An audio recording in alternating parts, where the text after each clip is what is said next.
আচ্ছা, আজকে কিন্তু আমরা পড়ব আমাদের অ্যাসলেপ ইন দ্য ভ্যালি। লিখেছেন কে? দেখো লেখা আছে ওখানে জোঁ নিকোলাস আর্থার র্যাবো। এই জোঁ উচ্চারণ হলো আর র্যাবো উচ্চারণ হলো একটাই কারণে, উনি যেহেতু ফ্রেঞ্চ পোয়েট, ওনার বাড়ি যেহেতু ফ্রান্সে, আর ফ্রেঞ্চদের নামে কিন্তু এরকম একটা দুটো চন্দ্রবিন্দু থাকে। যাই হোক, তাহলে আমরা একটা পয়েন্ট এখান থেকে জেনে নিলাম যে জোঁ নিকোলাস আর্থার র্যাবোর ন্যাশনালিটি যদি পড়ে সেটা কিন্তু অবশ্যই করে ফ্রান্সে, অর্থাৎ তার ন্যাশনালিটি ফ্রান্স বা ফ্রেঞ্চ। তারপরে দেখো পয়েন্টগুলো নিয়ে একটুখানি আলোচনা করে নিই। বলছে this poem is a perfect lyric. এটা হচ্ছে একটা একদম সঠিক, যেটাকে বলে গীতি কবিতা। লিরিক মানে গীতি কবিতা। কবিতার নামটা মানেটা কি? অ্যাসলিপ, ঘুমিয়ে আছে, ইন দ্য ভ্যালি, উপত্যকাতে। উপত্যকাতে ঘুমিয়ে আছে এরকম একটা ঘটনাকে নিয়েই লেখা হয়েছে, এবং এটা অবশ্যই একটা লিরিক, গীতি কবিতা। কিন্তু 2 নম্বর পয়েন্টে যেটা দেওয়া আছে, poet uses the sonnet form. কবি এখানে সনেট ফর্মটা ইউজ করেছেন। সনেট ফর্মটা কাকে বলা হয়? সনেট কাকে বলা হয়? যার 14টা লাইন থাকবে, আর সনেটের প্রথম যে সনেটটা ছিল তার নাম হচ্ছে পেট্রাকান বা ইতালিয়ান সনেট। এবং ইতালিয়ান সনেটের টোটাল 2টো ভাগ আছে। ওই 14টা লাইনকে 2টো ভাগে ভাগ করা হয়েছে। প্রথম 8টা লাইনকে বলা হচ্ছে বাংলায় হচ্ছে অষ্টক, ইংরেজিতে বলা হচ্ছে octave. The first 8 lines are called octave. 8টা লাইনকে অষ্টক বলা হচ্ছে। আর last 6 lines are called sestet. আচ্ছা, শেষের 6টা লাইনকে বলা হচ্ছে তোমার ষষ্ঠক। এটা কিন্তু ইতালিয়ান বা পেট্রাকান সনেটের কিন্তু বৈশিষ্ট্য। তো এখানেও তাই। এখানে এই যে তোমাদের স্মল গ্রিন ভ্যালি থেকে তার ঠিক 8 লাইনের মাথায় দেখো লেখা আছে এই সান সোকড বেড, এই পর্যন্ত কিন্তু একটা প্যারা বলতে এটাকে 2টো ভাগে ভাগ করা হয়েছে। 4টে 8টা, মানে লাইট, ফুল অফ লাইট পর্যন্ত একটা, মানে প্রথম থেকে 4 লাইন। আবার সোলজার থেকে সানসোক বেড, এটাও 4 লাইন। এই 4 4 8 হচ্ছে একটা ওই সনেটের যেমন ফার্স্ট 8 লাইনসকে এখানে তুলে ধরছেন কবি। মানে জাস্ট ফর্মটা ইউজ করেছেন, কিন্তু হোয়াট টাইপ অফ পোয়েম যদি বলে তাহলে কিন্তু অবশ্যই লিরিক। আবার তারপরেও দেখো সনেটে যেমন শেষের 6টা লাইন থাকে, সেরকম এখানেও শেষের 6টা লাইন আছে ওই যে his fit among the flowers থেকে, আর একেবারে দেয়ার আর 2 রেড হোলস, মানে লাস্ট লাইন। পুরো কিন্তু এটা 6টা লাইনই আছে। তার মানে একটা ইতালিয়ান সনেটে যেমন ফার্স্ট 8 লাইন, লাস্ট 6 লাইনস থাকে, এখানেও কিন্তু তাই আছে। এবারে দেখো বলছে 3 নম্বরে the nationality of the poet is French. তখন বলেই দিলাম ফ্রান্সে ওনার বাড়ি, এবং ওনার জন্মটা একেবারে দেখে নাও, বইয়ে দেখো 1854, 1854 সালে তিনি জন্মগ্রহণ করেছিলেন, এবং 1891, 1891 সালে কিন্তু তিনি মারা গেছিলেন। মানে খুব কম বছর বয়স তিনি পৃথিবীতে ছিলেন। যাই হোক, বলছে this poem is written in the year of 1877, অর্থাৎ এই কবিতাটা লেখা হয়েছিল 1877 সাল। 1876, সেই সময়ে তিনি কোথায় যাচ্ছেন? যুদ্ধে যাচ্ছেন। হ্যাঁ, কোন যুদ্ধে যাচ্ছে সেটাকে জানতে হলে তার পরের পয়েন্টটা আমাকে পড়ে নিতে হবে। বলছে দিস পোয়েম গোজ ব্যাক, এই কবিতাটা ফিরে চলে যাচ্ছে কোথায়, বা the background of the poem হলো 1870s ইউরোপ, 1870 সালের ইউরোপ। 1870 সালের ইউরোপ বলতে 1870 থেকে 80-র দশকটাকেই বলা হচ্ছে। ওই সময় কি হয়েছিল? ফ্রান্স রাশিয়ান একটা ওয়ার হয়েছিল।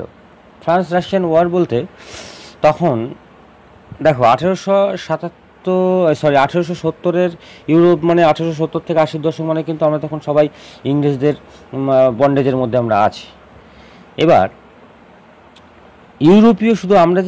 ইউরোপীয় যে শক্তিগুলি, যেমন ইংল্যান্ড, ফ্রান্স, জার্মানি, রাশিয়া, আমরা যে শুধুমাত্র ইংল্যান্ডের অধীনে আছি সেরকম শুধু আমরা একটা দেশ ছিলাম না। ওরকম হয়তো রাশিয়ার আন্ডারে আরও অনেক দেশ ছিল, কিংবা ফ্রান্সের আন্ডারে আরও অনেক দেশ ছিল, মানে যারা হচ্ছে মানে আমাদের মতো এরকম আর কি, যারা ওদের শাসনে চলতো আর কি। সেহেতু ওদের নিজেদের মধ্যে একটা ঔপনিবেশিক দ্বন্দ্ব শুরু হয়ে গেছিলো। ঔপনিবেশিক দ্বন্দ্ব বলতে যে কার কটা উপনিবেশ, ইংল্যান্ড বলছে আমার এই ইন্ডিয়া আছে, আরও মানে আরও অনেক উপনিবেশ আছে, ঠিক আছে, সবচেয়ে বেশি শক্তিশালী আমি, ফ্রান্স বলছে না না আমারও ওর থেকেও বেশি আছে, কিংবা রাশিয়া বলছে এরকম। মানে এটাকে বলা হচ্ছে যে উপনিবেশিক দ্বন্দ্ব, মানে কার কটা উপনিবেশ আছে সেটা নিয়ে নিজেদের মধ্যে একটা গোলযোগ শুরু হয়ে গেছিলো ইউরোপীয় কান্ট্রিগুলোর মধ্যে। তো সেই 1870 থেকে 80 মধ্যে যে ইউরোপে ফ্রান্স আর রাশিয়ার মধ্যে যে যুদ্ধটা হয়েছিল, মানে ফ্রান্স রাশিয়ান ওয়ারে, কবিকে কিন্তু যুদ্ধে পাঠানো হয়েছিল, মানে 1876। আর ভালো করেই জানো যে বয়স্ক লোকেদেরকে যুদ্ধে পাঠানো হয় না, সবসময় একদম যারা ইয়াং যুবক আর কি, 18 থেকে মোটামুটি 30-32-এর মধ্যে ছেলেপুলেদের কিন্তু যুদ্ধে পাঠানো হয়। যেহেতু তখন কবির বয়স ছিল মাত্র 22-23 বছর, তাই কবিকে পাঠানো হলো যুদ্ধে 1876-এ। উনি যুদ্ধ থেকে ফিরেছিলেন 1877, ফিরেই কবিতাটা লিখেছিলেন। মানে যুদ্ধে যাওয়ার ঠিক 1 বছর পরে, মানে 1876-তে যুদ্ধে গেছিলেন, আর 1877-তে তিনি এই কবিতাটা লিখেছিলেন। কি দেখে লিখেছিলেন না, উনি ওই ফেরার সময় যুদ্ধের ভয়াবহতা লক্ষ্য করেছিলেন। ওই যে বলেছে না অ্যাসলিপ ইন দ্য ভ্যালি, উপত্যকায় সব কারা শুয়ে আছে তাদেরকে নিয়ে বর্ণনা করেছিলেন। তো দিস পোয়েম, এই কবিতাটা ইজ অ্যাবাউট, মানে পরের লাস্ট যে এটা আছে দেখে নাও পয়েন্টটা, কিসের সম্বন্ধে, সেটা হচ্ছে দ্য পিটি অফ ওয়ার। ঠিক আছে, the futility of war, the casualty of war. That means যদি থিম অফ দ্য পোয়েম বলে তাহলে কিন্তু দ্য ফিউটিলিটি অফ ওয়ার হতে পারে, আবার দ্য ক্যাজুয়ালিটি অফ ওয়ার হতে পারে। ফিউটিলিটি অফ ওয়ার মানে কি, যুদ্ধের নিষ্ফলতা, আর ক্যাজুয়ালিটি অফ ওয়ার মানে বুঝতেই পারছো যে যুদ্ধের ফলে ক্যাজুয়ালি কত লোকজন মারা যেতে পারে, তাই এই দুটোকে থিম বলা হয়।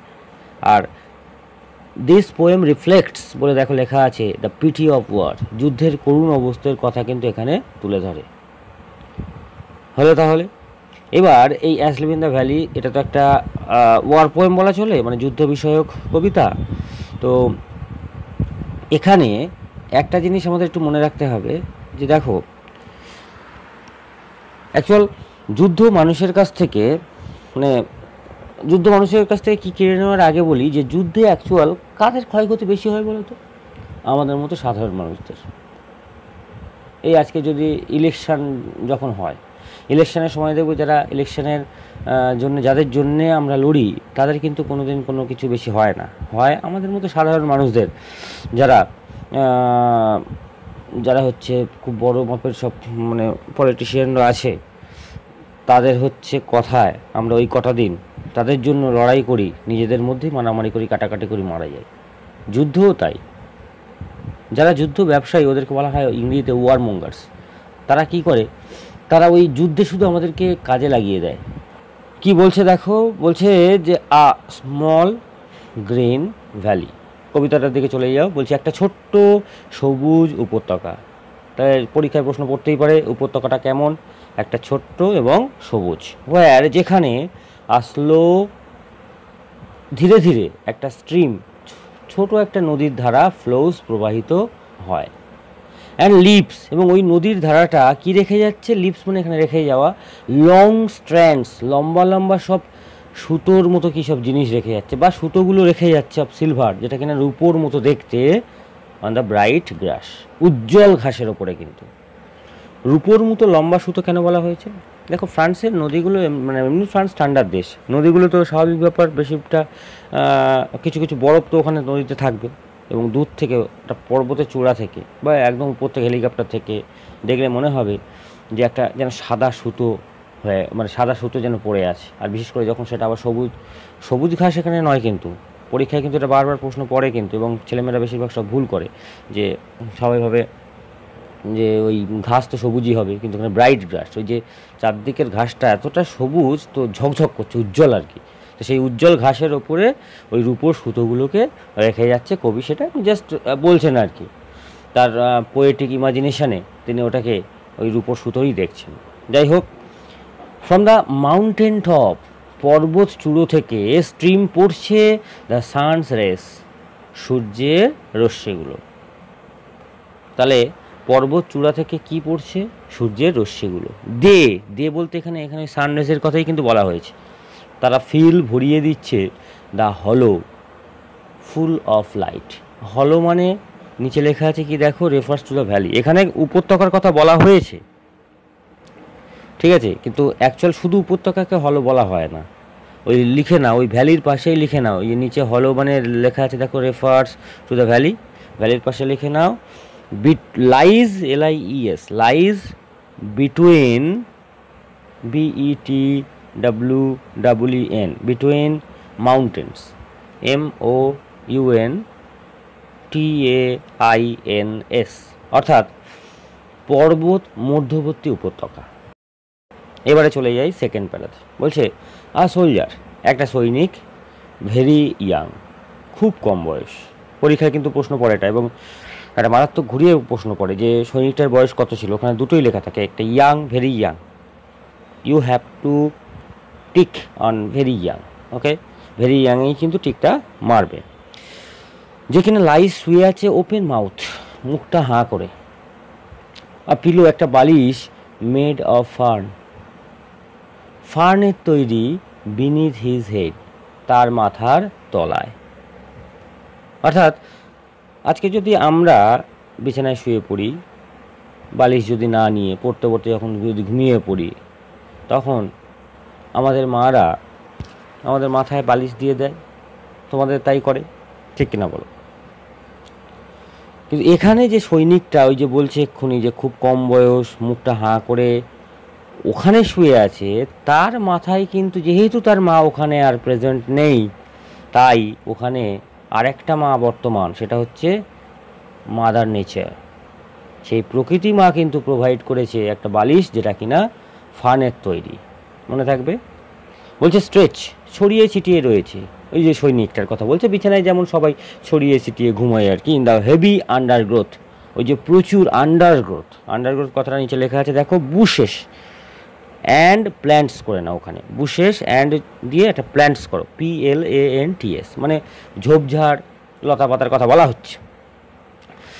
তাহলে এখানে কি বলছে, পরীক্ষায় প্রশ্ন পড়তেই পারে যে সৈনিকটা কোথায় স্ট্রেচড হয়ে আছে, ওই হেভি আন্ডারগ্রোথ, প্রচুর ঝোপঝাড়ের মধ্যে। দ্যাট মিনস এখানে আমাদের রিয়েল লাইফে এটা কিন্তু তোষকের মতো কাজ করছে, মানে ওখানে যেহেতু তোষক, তার বালিশ হচ্ছে ফার্নের তৈরি, আর তার তোষক হচ্ছে ওই যে প্রচুর ঝোপঝাড়। বলছে পেল ইন হিজ ওয়ার্ম, ফ্যাকাশে হয়ে গেছে, ইন হিজ ওয়ার্ম, ওই সৈনিকের উষ্ণতাতে। কি ফ্যাকাশে হয়ে গেছে? গ্রিন, সবুজ, সানসোকড, সূর্যে সেঁকা বিছানা। সূর্যে সেঁকা বা সূর্যে সিক্ত বিছানা বলতে কি বোঝানো হয়েছে? সূর্যের আলো পাওয়া মানে সমস্ত জিনিসের রঙই কিন্তু অ্যাকচুয়াল সবুজ হয়ে যাওয়া, ঠিক আছে, মানে আমরা সবুজ হই না, ঠিক আছে, কিন্তু গাছপালার মধ্যে যেহেতু ওদের একটা ক্লোরোফিলের একটা ব্যাপার আছে, সেই কারণে সব সবুজ হয়ে যায়, মানে সেটা জানি, সায়েন্স তো তাই বলে। যাই হোক, তো এখানে কবি আমাদেরকে বর্ণনা করতে চেয়েছেন যে সূর্যে শাখা বিছানা মানে ওই যে আমাদের সৈনিকটা যে ঘাসপালা লতা পাতার উপরে শুয়ে আছে, সেগুলোকেই বলা হচ্ছে যে সেটা কিন্তু সবুজ। তাহলে পরীক্ষায় প্রশ্ন পড়তে পারে যে সানসোকড বেডটা কেমন, সেটা কিন্তু গ্রিন, কিন্তু পেল ফ্যাকাশে হয়ে গেছে ইন হিজ ওয়ার্ম, ওই সৈনিকের উষ্ণতাতে। দ্যাট মিনস আমরা যদি একটা ইঁটকে ঘাসের ওপরে 3-4 দিন বা 1 সপ্তাহ ধরে রেখে দিই, দেখবে একটা সাদা মতো হয়ে গেছে, মানে উইদাউট ক্লোরোফিল সেটা কিন্তু ফেড হয়ে যায়। এখানে তার মানে কবি বোঝাতে চেয়েছেন যে কত দিন থেকে ওই সৈনিকটা এইভাবে এখানে শুয়ে আছে, মানে পড়ে আছে। বলছে হিজ ফিট, ওই সৈনিকটার পাগুলো আছে অ্যামং দ্য ফ্লাওয়ার্স, ফুলগুলোর মধ্যে। হিজ স্লিপ, সে ঘুমাচ্ছে। হিজ স্মাইল, তার হাসিটা, ইজ লাইক অ্যান ইনফ্যান্টস, একটা শিশুর হাসির মতো। তাহলে সৈনিকটার পা দুটো কোথায় আছে? ফুলের মধ্যে, সে ঘুমাচ্ছে। তার হাসিটা কবি বর্ণনা করছেন একটা বাচ্চার হাসির মতো। আর বাচ্চার হাসিটা কেমন হয়? জেন্টল, মৃদু, ভদ্র, উইদাউট গুইল, চতুরতা বা কপটতা বা ধূর্ততা ছাড়া। উইদাউট মানে ছাড়া, আর গুইল মানে কিন্তু চতুরতা, কপটতা, ধূর্ততা। ওকে, তাহলে উইদাউট গুইল মানে একটুখানি লিখে নাও, pure and innocence, pure and innocence. Okay, আর শুধু গুইল মানে শুধু গুইল মানে হচ্ছে কানিং, ধূর্ততা, CUNNING, এটুকুটা ক্লিয়ার? তাহলে ভালো করে প্রশ্নটা পড়ে কিন্তু উত্তর দেবে। যদি বলে উইদাউট গুইল মানে কি, উইদাউট গুইল মানে হচ্ছে যেটা গুইল ছাড়া, মানে কপটতা, চতুরতা, ছলনা ছাড়া, that means pure and innocence. আর যদি শুধু গুইল বলে তখনই কিন্তু আমাদেরকে দিতে হবে জাস্ট কানিং, ধূর্ততা। তার মানে কি বলতে চাইছে, একটা বাচ্চার হাসিতে, আজকে আমরা সবাই প্রায় বাচ্চাকে দেখেছি, ছোটো ছোটো বাচ্চা যেগুলো পাশের বাড়িতে বা আমাদের কোনো আত্মীয় স্বজনদের যে বাচ্চাগুলো আছে, দেখি যে কি করে না, এমনি যখন তখন দেখবো হঠাৎ করে ওরা হেসে ফেলে, এবং ওদের ওই হাসিটা ওরা কিন্তু কোনো কারণে হাসে না, ওরা এমনি হাসে। আর আমরা যদি আজকে হাসি, সেটা কিন্তু অবশ্যই কারণে হাসি। এই যে এখন অনেকের আমার কথাটা শুনে হাসি পাচ্ছে, সে কিন্তু বুঝে হাসছে, ঠিক আছে? মানে আমাদের হাসির মধ্যে ছলনা, চতুরতা সবই থাকতে পারে, কিন্তু একটা বাচ্চার হাসির মধ্যে সেরকম কোনো কিছুই থাকতে পারে না। আর বুড়োর ক্ষেত্রেও তাই, একদম যারা বয়স হয়ে গেছে, একদম যারা মানে ঢুরঢুরে বুড়ো যেটাকে বলা হয়, ঠিক আছে, তাদের ক্ষেত্রেও তাই। তাই বলছে যে তার হাসিটা হলো একদম বাচ্চার মতো ভদ্র এবং চতুরতা বা ছলনা ছাড়া। বলছে ও নেচার, ও প্রকৃতি, নেচারের এনটা ক্যাপিটালাইজ করা হয়েছে, দেখতেই পাচ্ছ। মানে এখানে যেহেতু মা হিসেবে তুলে ধরা হয়েছে, পার্সনিফাই করা হয়েছে, তাই বলছে ও নেচার, ও প্রকৃতি, কিপ হিম ওয়ার্ম, ওকে উষ্ণ রেখো, গরম রেখো, হি মে ক্যাচ কোল্ড, ঠান্ডা লেগে যেতে পারে তার। তো ওই যে সৈনিকটা, আমরা এটুকু অন্তত কবিতা পড়তে পড়তে বুঝতে পেরেছি যে সৈনিকটা মুখ হাঁ করে শুয়ে আছে, মানে হয়তো সে হচ্ছে একটা যুদ্ধের কারণেই হয়তো সে ওখানে মারা গেছে।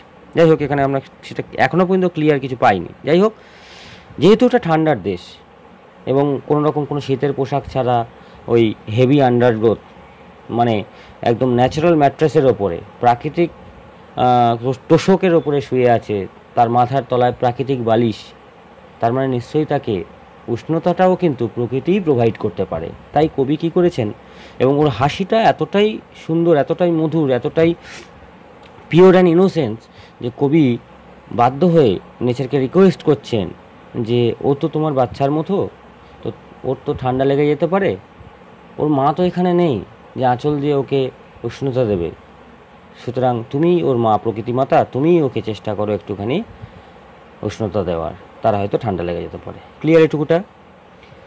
বলছে the humming insects, গুঞ্জনকারী পতঙ্গগুলো।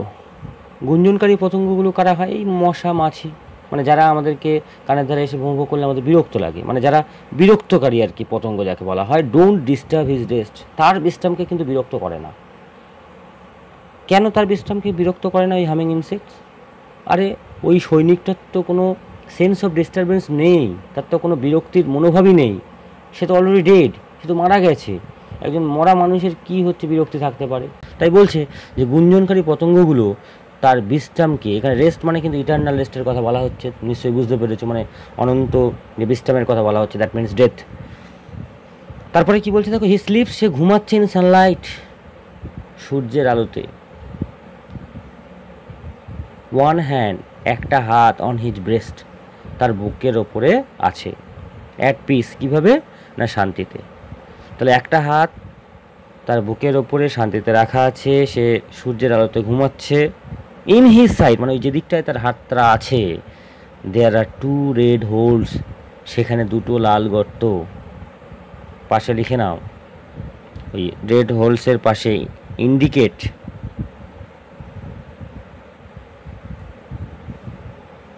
The bullet once, BULLET, bullet once, WOUNDS, that means বুলেটের আঘাত, মানে যে দিকটায় হাত দিয়ে আছে সেদিকটায় দুটো লাল গর্ত।